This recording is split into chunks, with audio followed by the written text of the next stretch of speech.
This thing's amazing. Dad? Man, you ought to see this. I don't really want to. There's even no odor coming out.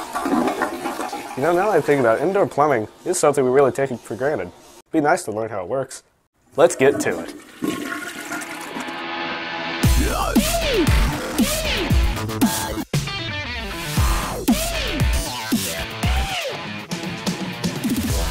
Okay, Walnut, tell me about indoor plumbing. Okay, well, first, a lot of people think about the water part, but there's actually a vent system that goes all the way to the roof of the house, out the top of the roof. You know why they put it up top of the roof? So the smell doesn't get to the floor? You're right, it doesn't go out in the yard and stuff. That is getting way high up there so that when birds fly over, they dive bomb out of the sky. So the reason you got to have that vent system is because otherwise it would kind of vapor lock. When the water goes down, as it exits, something has to displace that void. Otherwise, it'd be like putting your thumb over a straw and sticking it into a Coke. You pull it up, the water just stays there. So you got to break that siphon, and the way you do that is through the vent piping. So at close to every fixture, you're going to have vent piping that all ties into a main stack that goes out the roof, and then the stink that breathes off of that, exhales off of that, so to speak. You don't smell because it's so far up. So what are we doing here? This is our first time adding water to the pipe. Yeah, the basement was already stubbed out, but we didn't know if maybe there was a test plug or something like that that could have restricted flow. So we first made sure water flowed down through it fine. What are you cutting here? I'm cutting down the pipe so that we'll sit the toilet on. All right. Yeah, so there's stub outs there for the shower drain, the toilet drain, and the sink drain, all of which still have to be tied to the vent system when we're done. But right now, we're just putting in a toilet. And there were all the tools you needed for doing a plumbing job, which is pretty much just glue, your saw, rubber mallet to beat things down a little bit. Got some pliers laying around. I forgot why. I think those to open the caps. True, yeah, some of those caps weren't glued. Yep, that's right. Now here you are wearing a mask and it looks like brazing goggles.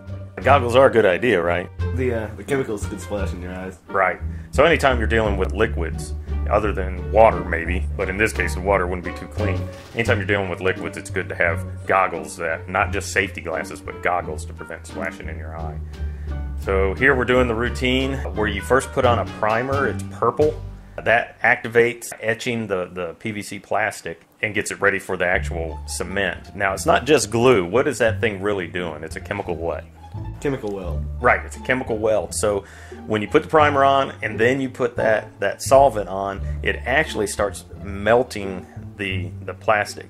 So you do it on both pieces and you go back and forth and do it like 2 times. You put the primer, then the glue, then, or you put the primer on twice and you put the glue on twice. Go ahead and push it straight on in there. So now you're about to push it down.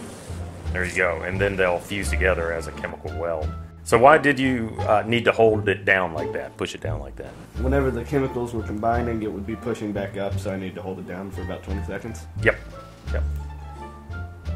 All right, now there's some anchor bolts for the toilet, and so we had to drill those in. We're using Tacton screws, so it's a special masonry bit that can drill down through concrete. There you go.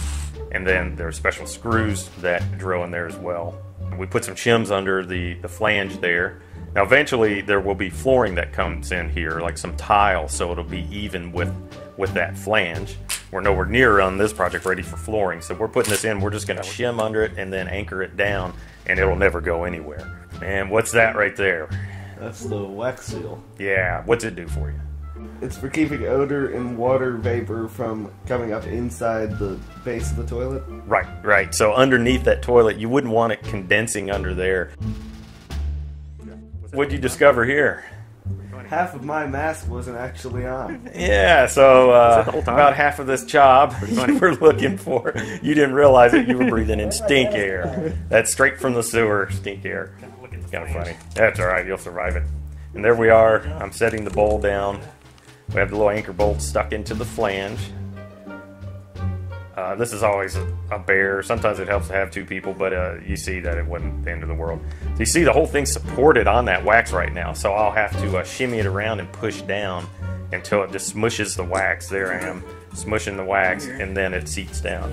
Now, concrete floors, typically, they don't put a lot of care in keeping them straight, so definitely we'll have shims all the way around this bowl because the floor is so irregular. Right. Now, on these, do you want to torque them down to 200 foot-pounds?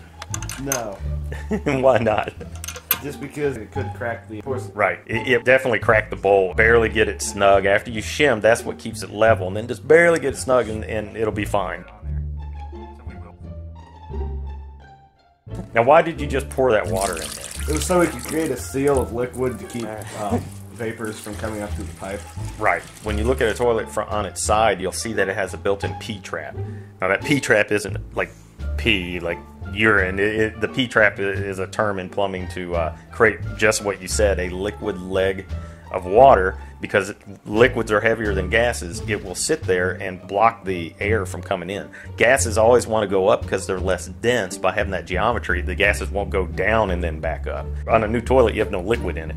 So that's why as soon as we got it set, we put liquid in it, and now the gases are totally blocked in from the sewer system. All right, what are you doing there? We're anchoring down the toilet seat. Yeah. So toilet seat, all this is plastic, which makes sense because you don't want anything hard rubbing and scraping on your porcelain. You don't want to scratch up the porcelain. So what are you putting on here? That's the gasket between the bowl and the flushing itself. Right, the tank for flushing. So that's a clean water side, actually. That top part's where clean water comes in, and it just sits there.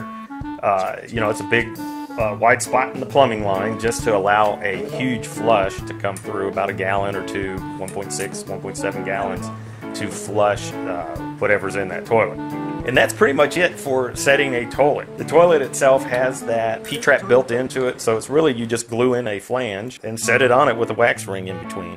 So that's pretty much how indoor plumbing works. You liquids go down, liquids and solids go down, and in its place you have to have a vent system that allows air to displace those liquids as they go down. Otherwise, the water isn't going to be able to get out of there. Thanks for watching. Please like and subscribe.